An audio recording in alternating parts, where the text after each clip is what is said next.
off, and then as folks continue to come on in, they'll just join us and we'll keep moving. But first, Happy New Year to everyone, and welcome back to session 3 of Operation Reach, Retain, and Develop. And it's been a little while since we've gotten together. So I hope you had a great holiday season with your family and celebrating whatever holiday you celebrate. And I hope the new year has gotten off to a great start for you. We have a tremendous panel set up for us today. That'll be moderated by Shannon, and we hope it's an interactive panel that you would contribute your questions and your comments through the chat. And this is a very special opportunity. You know, our panelists are very influential in the licensing process, and it's very rare to get them all in the same room at the same time. And so we've been able to do that for you, and you'll learn a little bit more about them. You have the resumes or the bios, I should say, in the agenda. You'll notice that there has been one change, and Kate Nosbish is feeling under the weather, and so she wasn't able to be with us today. And so we have Mr. Bob Boynton, who is one of my personal mentors, and he is a legend when it comes to this. He's a former NCAR president, I think back in 2004, I believe, has served on a number of committees and has been appointed by a number of governors to serve on our state licensing board throughout the years. And again, he's one of my personal mentors. And so we're glad to have you here with us today, Bob.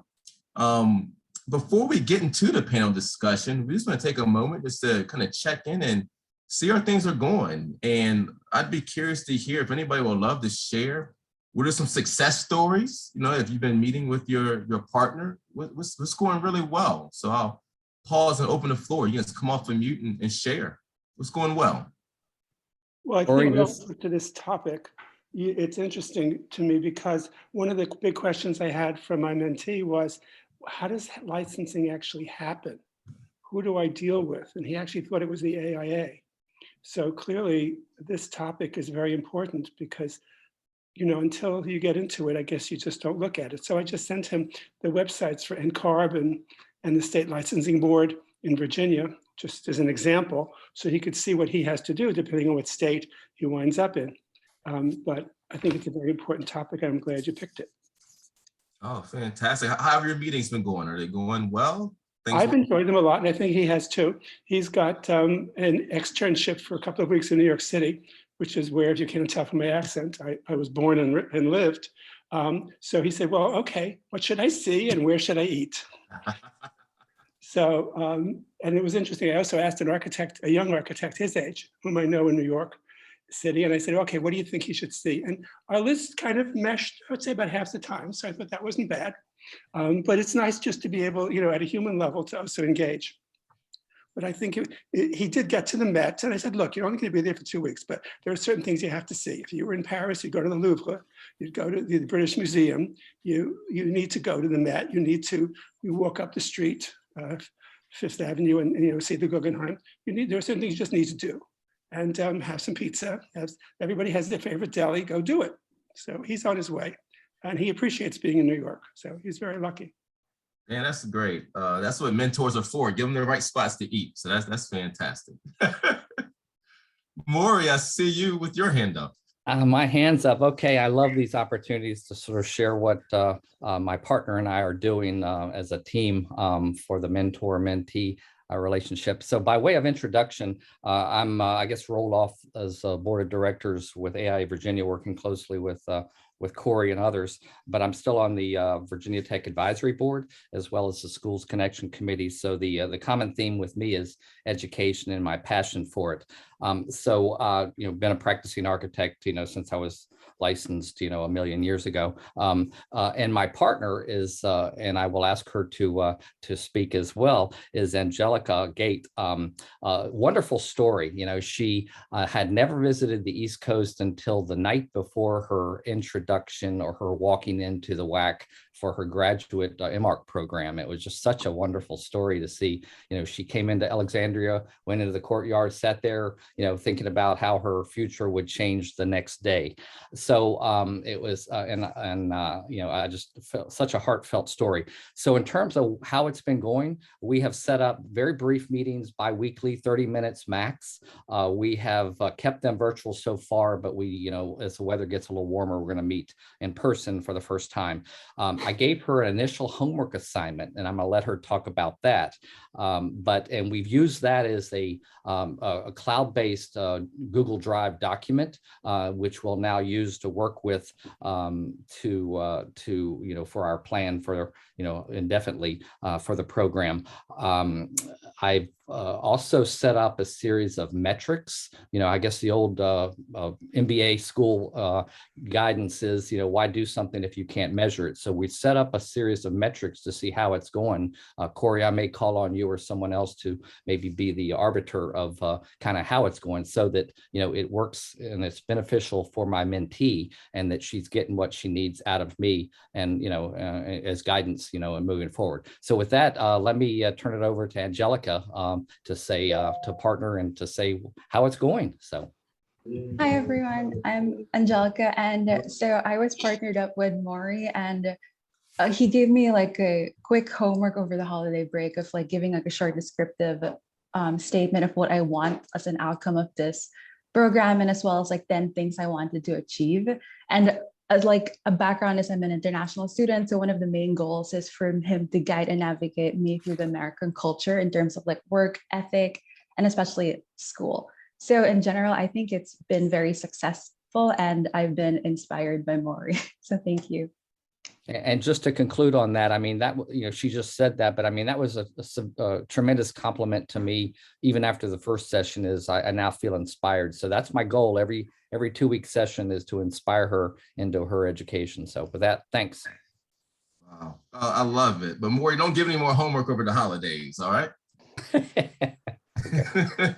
No, I love it. Maury, Angelica, thank you both for sharing. And I'm gonna go to Liz. I see your hand up. You're on mute, Liz. Sorry.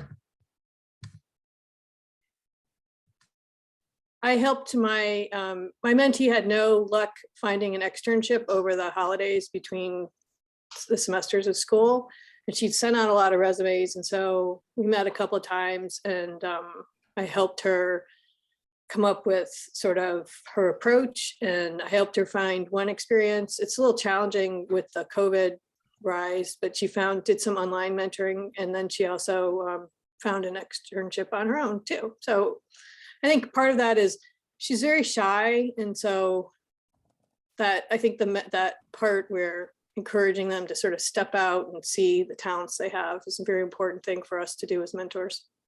Thank you. All right, thank you for sharing. We have time for one more. Would an emerging professional like to share just how their experience is going? I can share. So I've been meeting with Carol. Hi, Corey. And also good to see Harry and Jared again. Always good to see you all. I've been meeting with Carol for about twice a month since this started. And it's always been very helpful and a good, objective and very experienced perspective as I'm trying to shape where I want to end up. I'm someone who's been tied to 3 different regions of the US for the last 5 years, and it's been helpful just getting her perspective as I'm trying to shape where I want to end up in my career. So it's been very helpful throughout. That's great. And Trevor, are you at the WAC? Remind me. I know we met in Miami. Yes, I'm at the WAC. Okay. All right. Well, thank you again for being here. Glad to have you. Last question for the group before I turn over to Shannon. In terms of resources, do you feel that the resource list that we provided has been helpful? Is there anything that is not on there that AIA Virginia could provide for you to help you have more effective meetings? Or just love to hear a little bit of feedback on the resources, if there's any needed.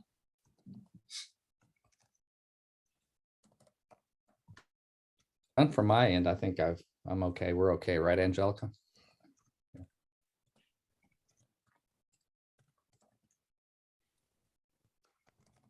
Liz has asked, what are the resources? And I believe they are posted on the mentoring page, but it's a list of resources to kind of help. Now, some are websites, some are books, some are organizations, but just to help you facilitate certain conversations in different areas of practice.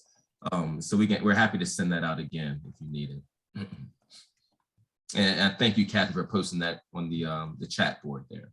So, well, with that, hey, I'm going to get out of the way and let the real professionals take the stage here. So I'm going to turn it over to Shannon. And thank you all for your commitment to the program. You're really making an impact in folks' lives both ways. So Shannon, I'll turn it over to you. Hello, everyone. I hope everybody's having a happy new year, had a happy holidays, staying safe and healthy. Goodness.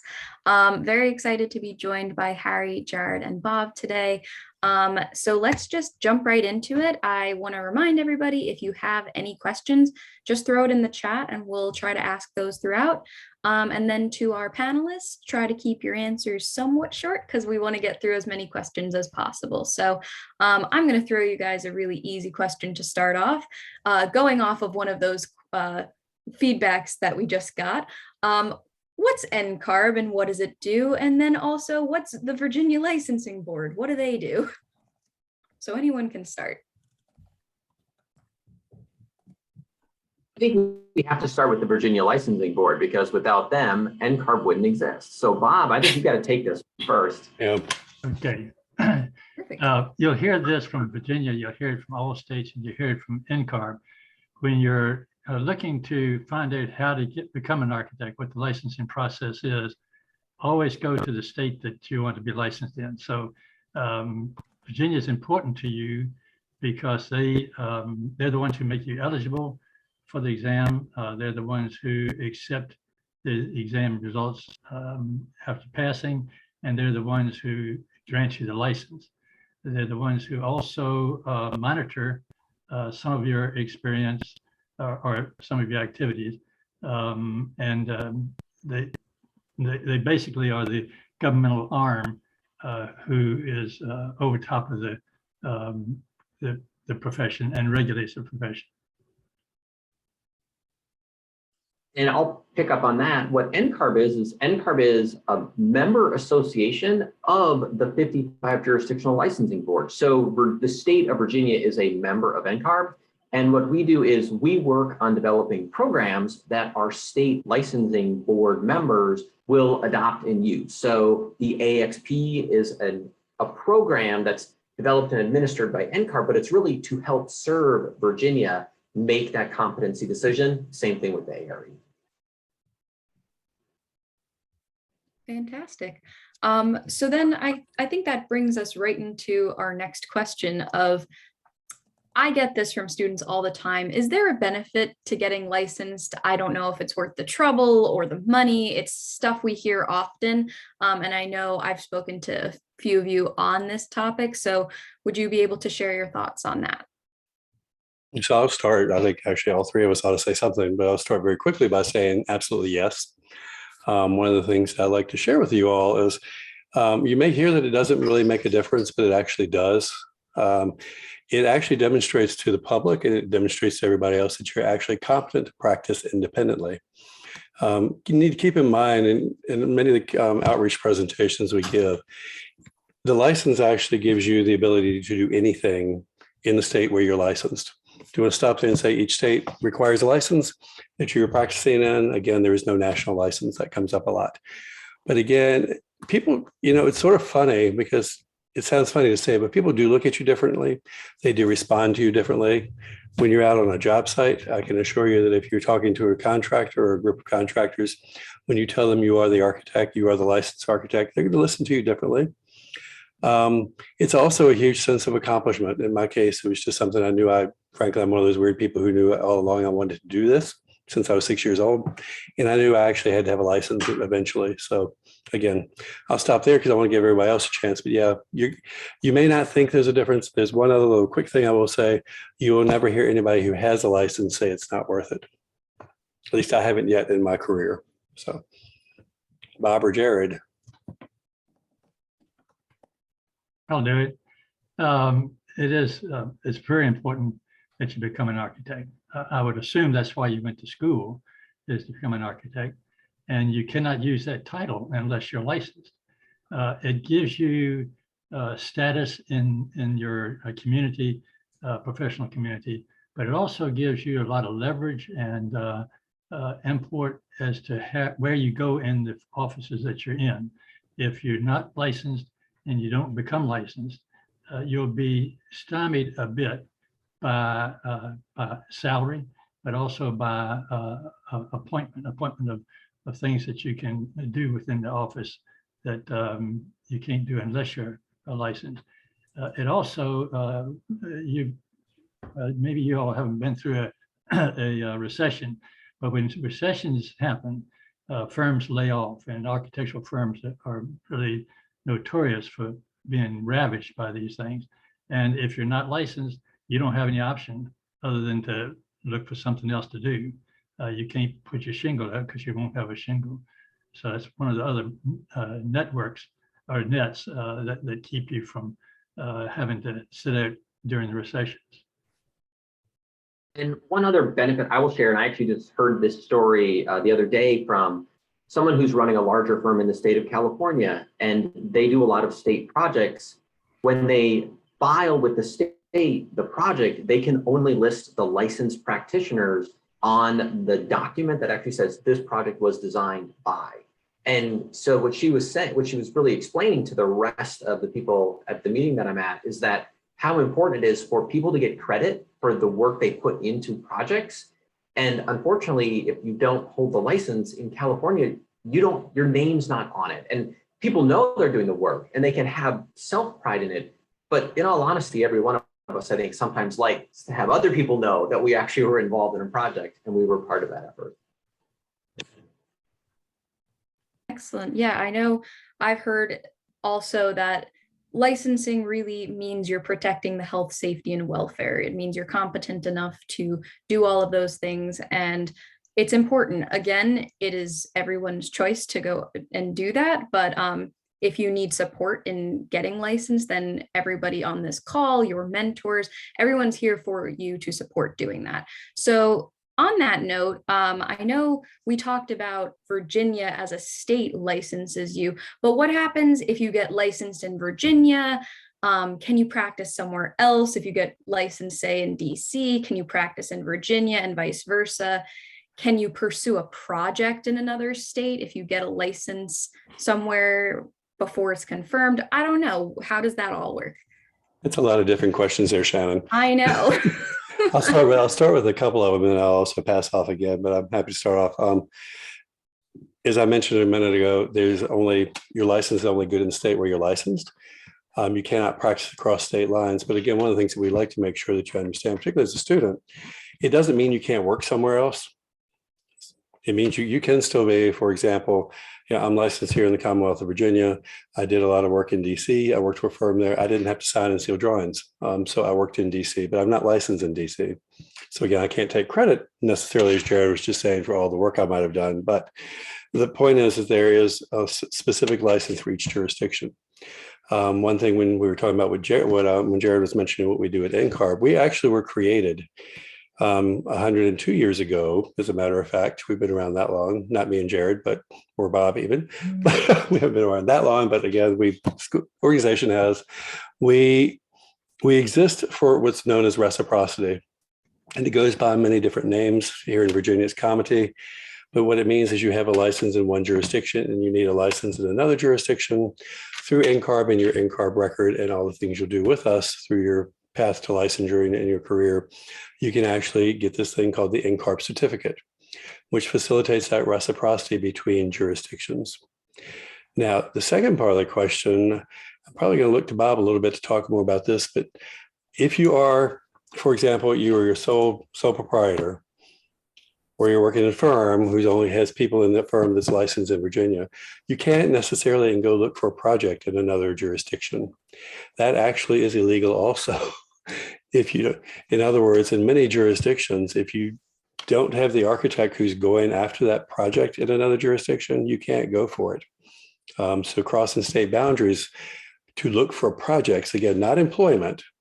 As an employee of a firm, like I said, I'm licensed here in Virginia. When I got a job in DC, I could go get a job and work in DC. But again, I couldn't have gone for projects in DC without the firm. So Bob or Jared, you might want to tag onto that a little bit about crossing state lines just to look for projects.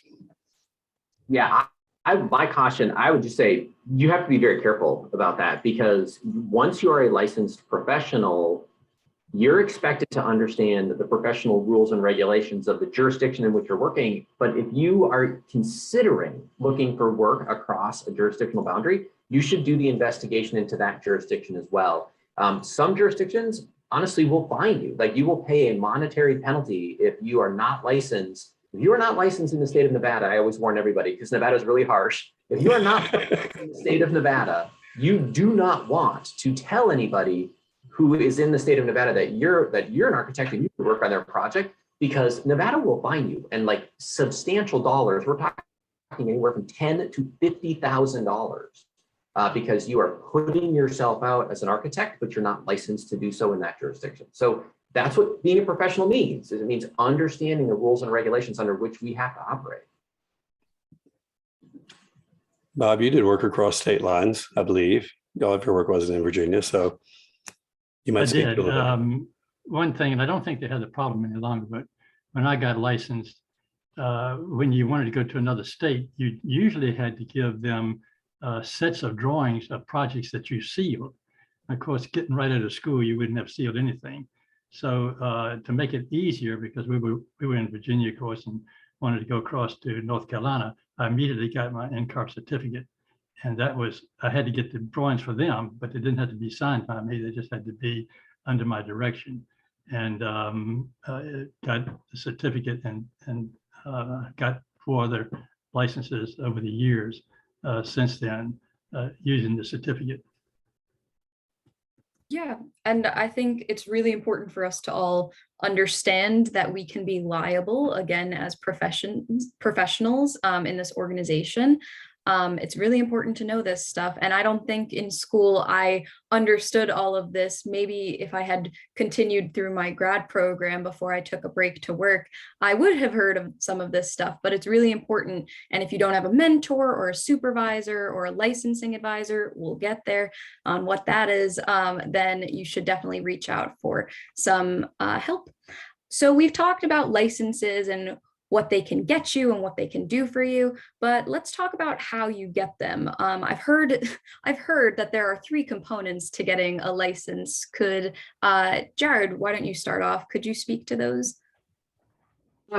Certainly, the 3 main components that every jurisdiction looks at, and NCARB will look at too, and help as you build out your record, is what is your education?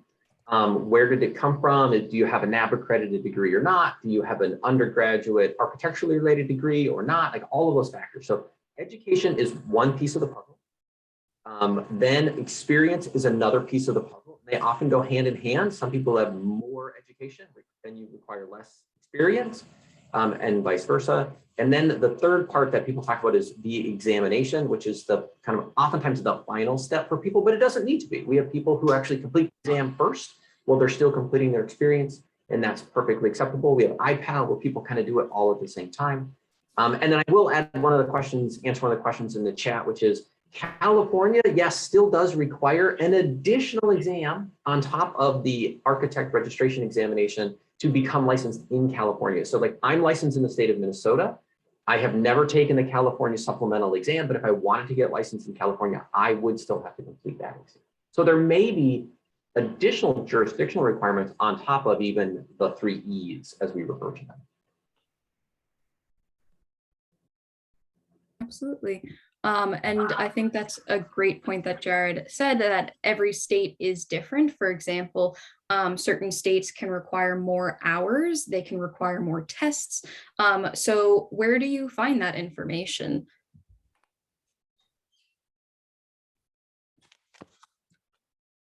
You can find it by contacting the Department of Professional Occupational Regulation in Virginia. You can also find it through NCARB. But since you're going to Virginia, it's probably better to go to the Virginia website rather than go to NCARB, and then they'll tell you where to go to the Virginia website. It's a simple process of telling them you're interested. They'll send you an application, fill out the application.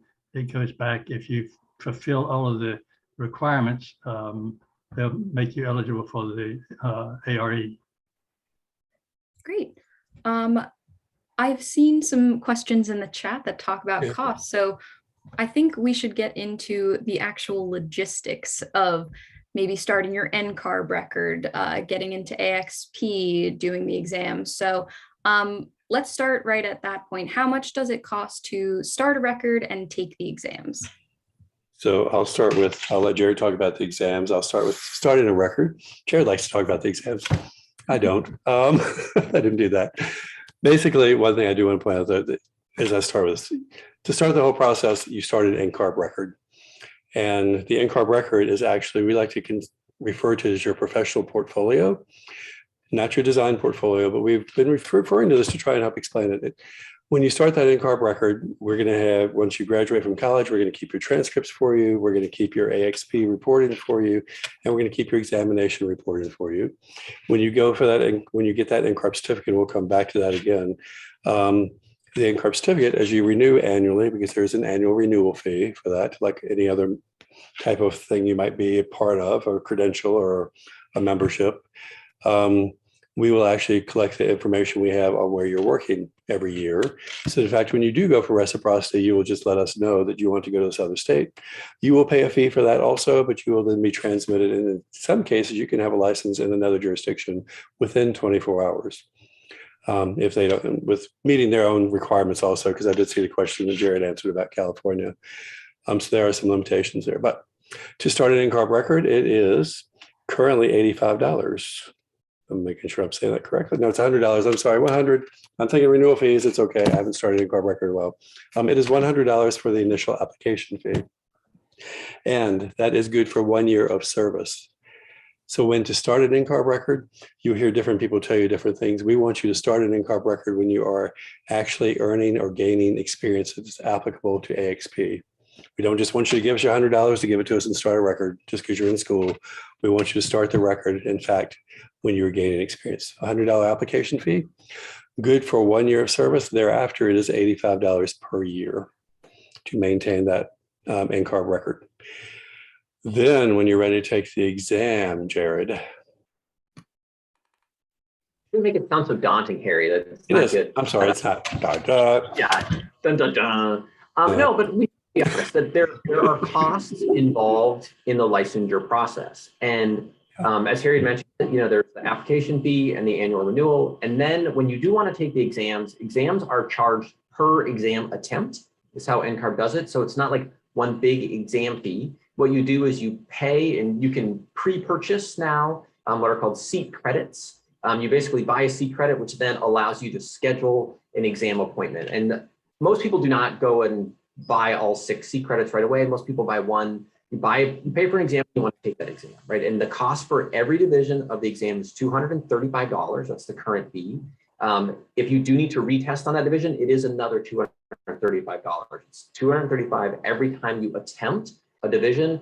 Typically, that gets spread out over the course of a couple of years. Your average candidate takes a little over 2 years to complete all 6 divisions. And as noted in the chat, one of the really good questions to have as you're growing as a professional in a firm is to have the conversations about how the firm supports you. As noted, many firms will actually reimburse candidates after they pass a division of the ARE. So yes, you may have to have the outlay of money in the beginning, but if you pass, then you get reimbursed that money. And those are good questions to ask. Not that you want, demand the firm to pay for everything, but some firms pay for the annual NCARB renewal fee of $85 that Harry mentioned. Others will reimburse exams. Some just reimburse exams regardless of whether you pass or fail. I mean, it's a good conversation to understand the culture and the dynamic inside of the firm. And then once you've done that and gotten a license, and again, I will let you know there's a cost to the license also. In many cases, there's an application fee to the state for your actual license. And then in many states, in different states, it changes. Our license here in Virginia is good for 2 years when you renew. New York is 3 years. Other states are 1 year, and they vary in cost across the entire country. We actually have one of the lowest cost for licensing fees here in Virginia, which is $55 every 2 years.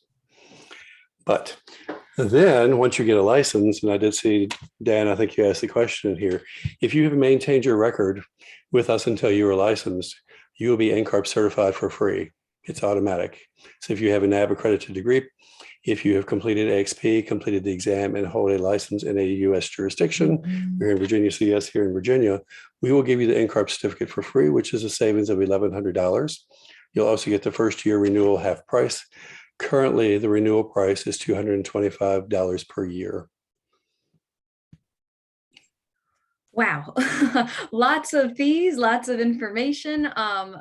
All of it is necessary to get licensed, but I want to remind all of the students in here and the mentors to help give that advice that it's very important to pursue this, but we just had an Education and Career Expo, and NCARB was welcome to that at AIS for our forum conference. And I talked to a lot of the firms that we had, and a lot of them actually help pay for part of the record or part of the examination. And that's something that you all should feel empowered. I mean, I am just foraying into trying to apply for my first entry position job at firms. And it's something to bring up in a conversation when you're discussing benefits and stuff like that, because not every single thing is salary. You can have benefits like this as well included in your package when you work for someone. So I am seeing a couple questions or just suggestions or asking to talk about in the chat. So I see from Dan there. Okay, yes. So even though you go to school, maybe you're not completely prepared for the exam. So what can students do to prep for the exams, and do they need to budget for that?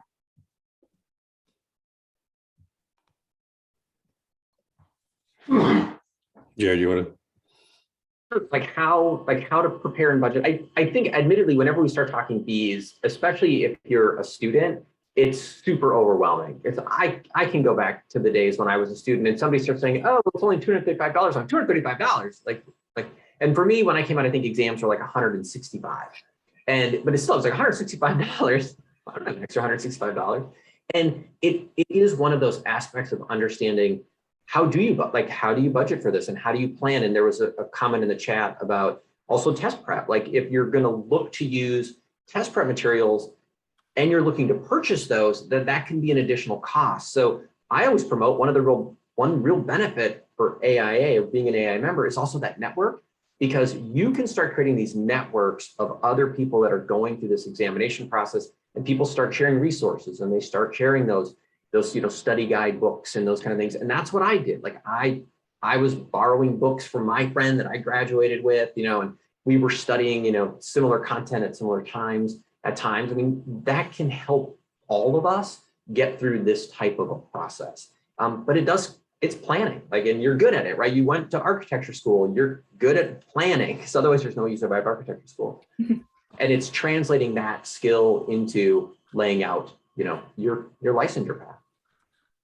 Absolutely. And I'm seeing some helpful tips in the chat. Study groups are great. I know quite a few graduates from my own school. They grouped together and pooled their money for some test prep materials. I know some people that their firm, in addition to that lovely materials library, they have an AXP, an examination prep kind of library with a few different resources. But one thing that you also should consider, just from conversations with students, is the different types of test prep materials.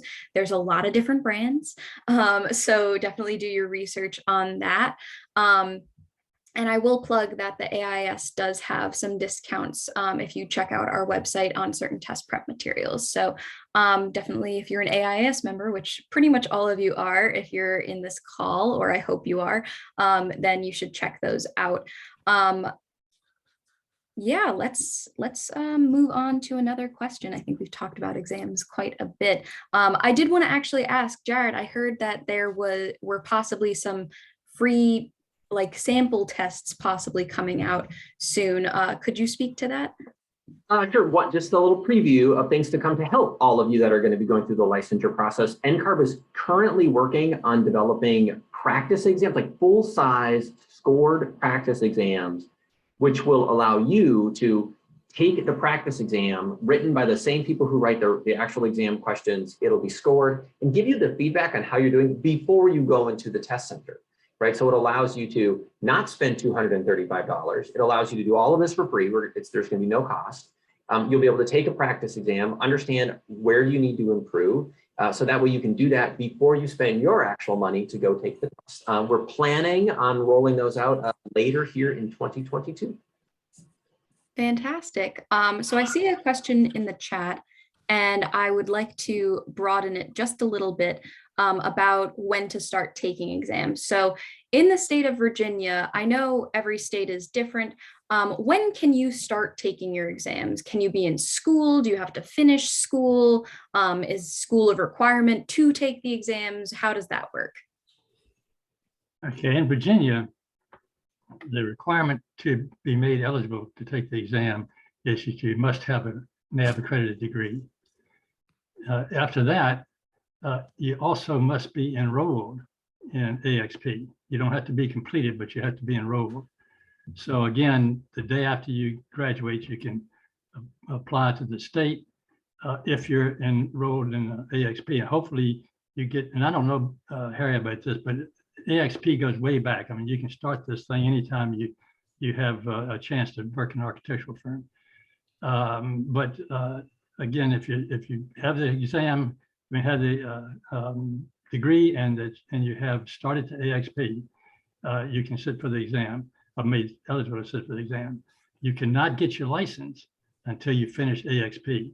So if you finish the exam and pass it, you still have to complete AXP.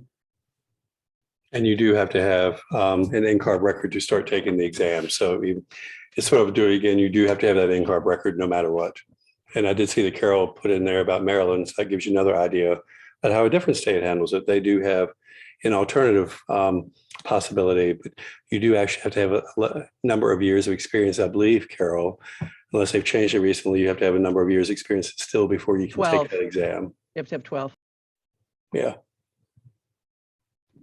All righty. Yeah. And again, that points to making sure you reach out to your state licensing board. I know not every single student in here is probably planning to get licensed in Virginia, though I know Corey says I want to keep all of them. So just make sure you talk to the board and the state that you want to get licensed in, or talk to a few if you're on the fence about what state to get licensed in. That's totally fine too. And Shannon, if I can add really quick, I just want to add, because I know a lot of students ask the question, I know it came up a lot at AIS Forum. You are going to hear of opportunities where you can sit for the exam while you're in college. That is typically if you're in a university program that is offering an IPAL option. So yep, there you go. Carol just threw it in there. So IPAL does allow individuals who are in an IPAL option.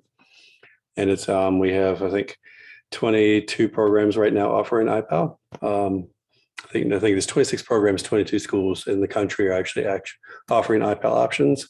And we're hoping to see one here in Virginia sometime soon. Wonderful. I'm sure we're shrouding that mystery as to what school that is. But what I know that you can get. It's in Hampton. That's for us. Oh boy. Alrighty. So we've talked a lot about the exams. I have one last question on the exams, and then I think let's head over to the experience section. How are the questions for the ARE developed? I know in Miami, I actually heard that there was a review of the questions for bias. Could you speak to that, Jared? Certainly. So the ARE itself, the questions that you will be exposed to are written by licensed architects that volunteer with NCARB, and they come from all across the country. So we assemble a very diverse group of architects. We have about 120 to 150 architects every year volunteer to write exam questions. We have other volunteers, other architects that come in and then review those questions. So like Shannon had said, it's not that Harry gets to sit in a room somewhere and come up with tricky questions, because if Harry did want to do that, the reality is his tricky question would be reviewed by a peer group of architects and it would likely be tossed. No offense, Harry, but we don't like tricky questions on the exam. And so that really is how we weed out bias on the exam. And when we look at bias, we look at it from many different perspectives. It's not just a race, gender, and ethnicity perspective. We are also looking at it from firm size, project type, things like that. So we really do create these work groups that are balanced so that way maybe, because I always had experience in smaller firms. The largest firm I ever worked for was 35 people. That was it.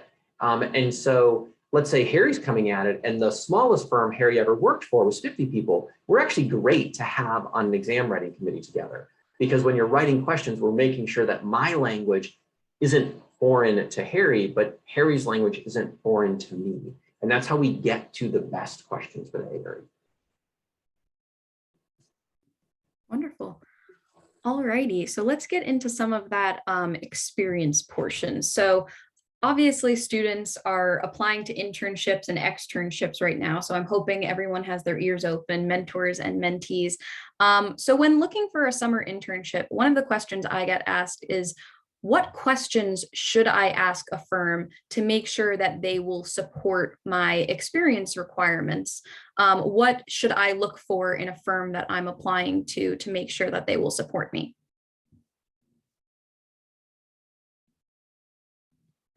Harry? I'm going to say that, Bob, who's owned a firm here in Virginia for some time, you should speak to that to start with. What questions should they been asking you? Or what questions did they ask you? Well, thanks for passing that my way.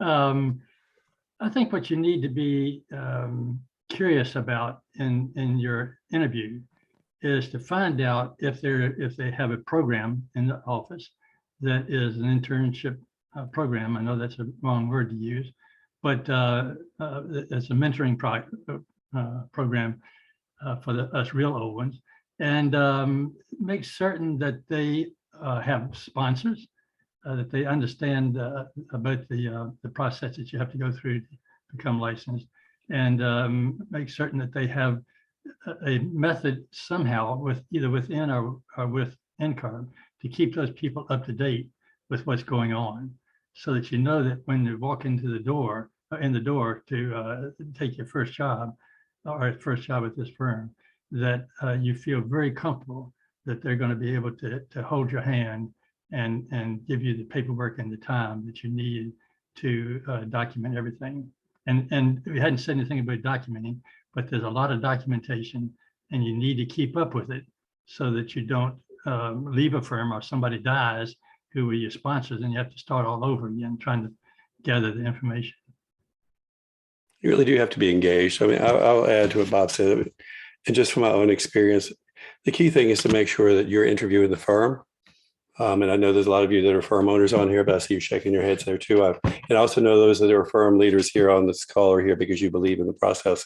But I think, that's not typical. Well, I think it is typical, but it doesn't happen everywhere. But you need to go and ask firms, even if maybe you don't think you want to be licensed, make sure they support the licensure path. Quick story, and I can end it with one sentence. This first firm I came to work for after I graduated from college, which was Virginia Tech. I left them because they didn't want me to get licensed. They couldn't care less. They actually were pretty serious. They didn't want me to get licensed because the principal in charge of the architecture department wanted to be the sole person licensed in that organization, that company. So again, you have to look for what your career goals are and pay attention to that. I always tell students regularly, don't be afraid to ask. The worst thing anybody can do is tell you no. Bob's used to that, working with me at NCARB through all these years now. But again, you've got to go for it. And again, if they come back and say no, no, no, no, no, then you probably don't want to work with them. So find out in advance. Just be upfront. And, I always say be respectful, ask for it respectfully. Again, kill them with kindness, kill them with knowledge, and just, ask them to pay for your NCARB record. It's only $85 a year. I think most of the firms can afford that. The exams, I know it's expensive, but again, from a firm perspective, the investment in you in the future and their future and your future in their firm is, it's worth the money it is for firm owners to help you get to where you are.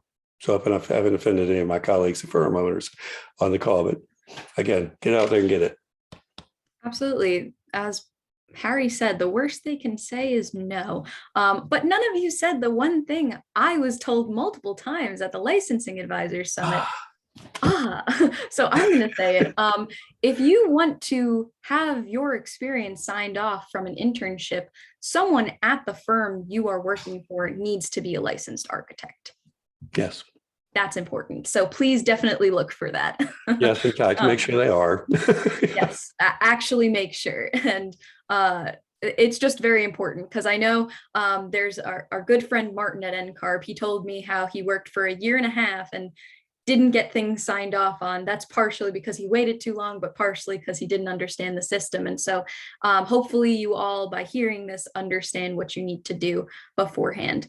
All righty. I have one question. Here's a big one. What if it's a really good firm, like your dream firm, and they're offering really great experience to you, but they can't offer pay at that moment? Can I still get points for that? It's illegal. Absolutely. Can you speak more to that? And also, how can we work to handle that kind of situation? Yeah, I don't want to monopolize the screen, but it's a sore subject for me because I've experienced it all these years that I've been working. Saw it when I got out of college. It is actually a federal law, and it's illegal to not pay people for the work that you're doing in firms. Doesn't matter what it is. And the fact of the matter is, you're giving away yourself for free. Back when I got out of college, there's a number of people who believed it was great to go work and get that experience for just architects or people that they thought were going to get them further. I know many of you on the call may or may not agree with me, but I will tell you my opinion is those individuals, when they go to work for another firm, people really don't care. They actually just see that, hey, you worked for nothing's last firm. I really don't have to value your employment here either, so I don't need to give you any money or give you less pay.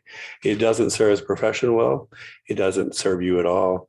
And I'll stop it. It's just absolutely illegal. You're going to hear that there's internships or externships or periods of time where you can work and colleagues that you've met in school. There are, in fact, internships, externships, and things like that do qualify under federal law, not for payment. They do not occur in architecture. It does not meet the test. There's a whole series of testing questions based on federal law of how that works. So I'll stop there. It's also unethical. Yes. Absolutely. So everybody, please take note. Do not work for free. Even if I'm not talking about a shadowing program. If you are doing work that is billable, you should be paid for that work. So know your worth, everybody. Even as a student, if you are working even first year out of school, you should be paid for that work. You might not get paid as much as a licensed architect at that moment, and you should expect that, but that's okay. You're getting something. But yeah, there is what? I'm sorry to interrupt, Shannon. I just want to make sure we don't accept any unpaid internships. You can't submit your time for shadowing programs. But there are certain things you can do that don't have to be paid. We can talk about that at a different time. Oh, you're setting it right up, Harry. I was about to actually ask that question because I thought it flowed well. So I've heard of something. I keep saying this as if I don't already know them. What is the O setting for the AXP? I know a lot of students are interested in service. It's one of the pillars of the AIAS, and it's one of our main things that we try to work for, service and citizen architects. So can you get experience for doing service projects? Up to a certain point you can. She mentioned O, which is considered other. First and foremost, for AXP, at least half of your experience that you gain must be under the direct supervision of an architect who is licensed. I mean, again, they're synonymous to us. When we say architect, we mean licensed. We do have the other work experiences, which are opportunities where our committee members who help us develop our plans and work our programs, as Jared mentioned, even with the exam, do realize it's a great experience to have. So there are certain certain experiences you can get. Specifically, the one Shannon's talking to are things like Freedom by Design, Habitat for Humanity. There are opportunities out there where you are giving back to your community and doing what is considered, it still has to sort of fall in line with the requirements of AXP and the competencies we expect, but you are doing something related to architecture that's helping your community. Most communities have design centers or collaboratives now, many of it, particularly in the more urban areas. Those things, though, do keep in mind, if you're interested in that, please come to our website. They have to be pre-registered with us. The biggest one I know that Shannon's familiar with, of course, is Freedom by Design and AIAS. Jared works with them very closely on that. Also from our team, in that is a great opportunity to give back to your community and actually earn AXP experience. Other things out there, simply what I really encourage students to do is, if you get a chance, site visits with mentors. It's something that I've encouraged have encouraged AI Virginia and all AI chapters to really get involved with. Design competitions also, as long as it's not for academic credit. So you can get things like that. But again, it's very well described in our AXP guidelines, line by line, who counts, who doesn't, and just extra opportunities to get some extra experience out there and give back. So Harry, I'm going to jump in and say, because you mentioned the AXP guidelines, but I think we should take the time to explain what they are and how candidates or licensure can really get them. Because this is, Harry and I all the time live inside of the ARE guidelines, AXP guidelines, but Harry, why don't you give them a little more insight into where they can find them and what they can expect to learn inside of them? Okay, so in the AXP guidelines, hopefully everybody here on the call is familiar with our website, www.ncarb.org. Again, the AXP guidelines are the architectural experience guidelines, and it gives you all the information you need to know about AXP. Types of employment situations, where you can work, where you can't work, who you can work for, describes what an AXP supervisor is, describes what a mentor is. They are different and can be different. They're viewed differently. It also describes, which I don't want to go deeply into, but it describes the competencies that you were expected to gain while you were doing the experience program. Many of you have seen it as an hours program in the past. You'll see that, again, it describes how many hours you need gaining your competencies. But I do want to say real quickly that this is not a seat time exercise. It is not about getting 3,740 hours.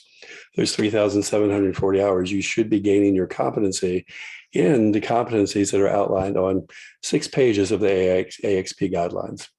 It talks about things like the other opportunities, in depth.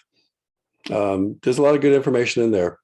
And it's really all you need to know. It's not a hard read, but we encourage you as a student, as you're getting out and looking for work, to read them first. All of you who are on this call who are mentors or mentors and or firm leaders and supervisors, you also need to know it. It's changed since you did the program. I'll say that, but I think everybody here on this call already knows that, because that's why you're here, because you're active. So things have changed. So I think, our website, ncarb.org, has so much information, and there's a newer version of it coming out here soon that should be even more accessible and more easy to navigate. Absolutely. And Harry, you've taken 2 questions right out of my mouth, but I'm going to circle back to that one part. Specifically, we have quite a few mentors on this call today. So the AXP and the ARE 5.0, I mean, I think I was in school even when the, what was it? No, I don't remember the IDP. It was a different word or acronym. And so how do mentors and supervisors keep up with all of these changes to better prepare students? Is there anything they can attend or they should be looking for or to keep up with all of those changes? So I encourage you to attend all of these things that you're doing today, like this.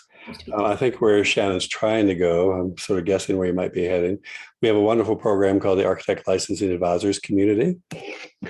And I know that was one of your questions ahead of time, Shannon, but the Architect Licensing Advisors Community is exactly what it is. It's a community of individuals that we have brought together at NCARB.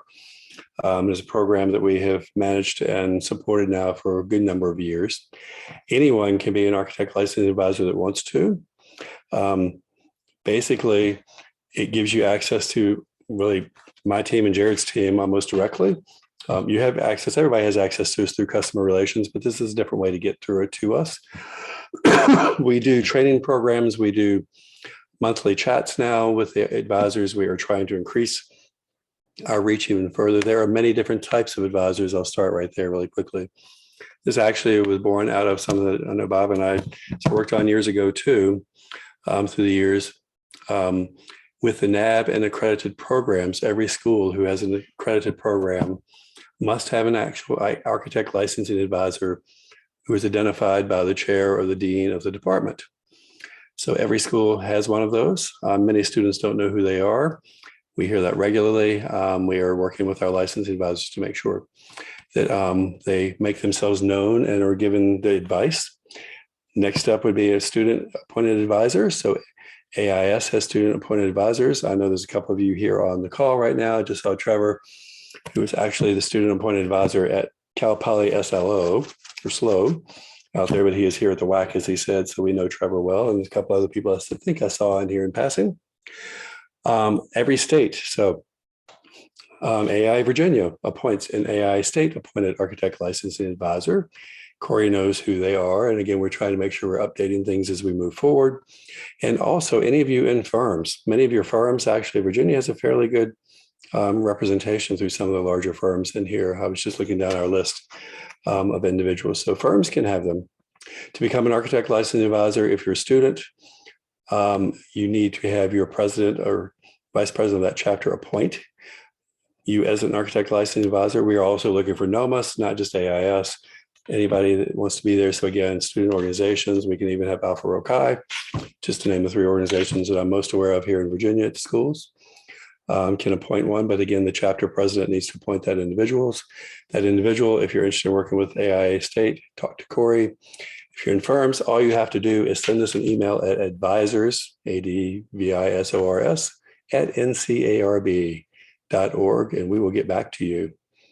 Again, when we train them, every other year we host a conference where we bring people together. We did do a hybrid this past summer.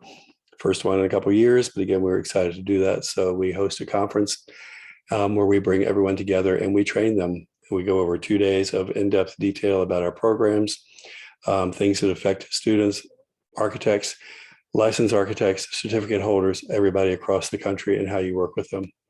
So if you're interested in being an advisor, please join us. We would love to have just an army of advisors across the entire country. The more people know, the more everybody's going to know. Absolutely. I think that's a great way to end. And I'll again plug that AIS, every single chapter should, their president should email NCARB saying, this is our student licensing advisor, and that is the process. So I heard one case where the school appointed the student licensing advisor. It is the student organization's job to appoint the student licensing advisor, because the reason we created this is to make sure that it's someone the students are comfortable with and trust. So Trevor, hats off to you. It's a very important job. I know you're on this call, but every school should have a student licensing advisor. So you can reach out to me for more information on that. But yes, if I also have to say, licensing advisors at firms, we actually reached out for the Forum Education and Career Expo for AIS. We had an expo and firms came. We reached out to the firms that had licensing advisors because we know that those are firms that support licensure and support students. So it's really important, in my opinion, to have licensing advisors at your firm, and it's super easy to join the community. Just reach out. So I think that's a really good place to wrap it up today. I think everybody, I hope students and mentors alike were reading the chat as well, because a lot of our mentors gave in very, very helpful tidbits in there. So again, if you still need support, whether you're a mentor or a mentee, feel free to reach out to anyone on this call. Feel free to reach out to Corey and AIA Virginia, your licensing advisor for AIA Virginia. And yeah, I hope everybody very much considers this option and continues their path in architecture. So yes, I'm going to cut it there. Thank you so much to our panelists. Oh, Harry has a. Can I just add one more thing, if I may? I want to thank Corey and everybody at AIA Virginia too for, and you, Shannon, for doing this. I also want to let all the firms know, and again, most of the students might know or not know, but all the firms on here, if you need a presentation to your firm, whether it be here in Virginia or across borders, I know there's a number of firms represented on here that have multiple offices. We are available. We have people. We run a robust outreach program with AIS. Again, I encourage you to get AIS. I encourage you to talk to your licensing advisors, and they can do them too. Many times what we like to do is partner. But if you want a 15-minute, if you're having a meeting, you're having a lunchtime, you want us to come in over lunchtime, you want us to come in at the end of the day for work, we have an outreach program that will come to you either virtually or hopefully someday we'll be back more in person. But for now, virtually. AIS knows, as Shannon knows, we will actually come to you all virtually for 15 minutes, 20 minutes, whatever you need, talk about certain aspects. So if you want to do that, please send it to axp@ncarb.org and let us know. And again, get AIs together, utilize them, utilize all the schools. I heard somebody's looking for an advisor at UVA. Currently, right now, it's listed as Elizabeth Dorton, but I am not sure if she is still active because we're actually updating all of our systems again right now and all of our names in this. So thank you. Didn't want to interrupt, but I did want to say we are here to help any way we can. Absolutely. And as Bob said earlier, again, reach out to the Virginia State Licensing Board as well, because they are there to help you. But yes, let's call it a day. Everybody have a lovely weekend. Have a happy rest of your Friday and a happy new year. Thank you so much for coming, everybody, and to our panelists especially. Yes. Yeah. Thank you.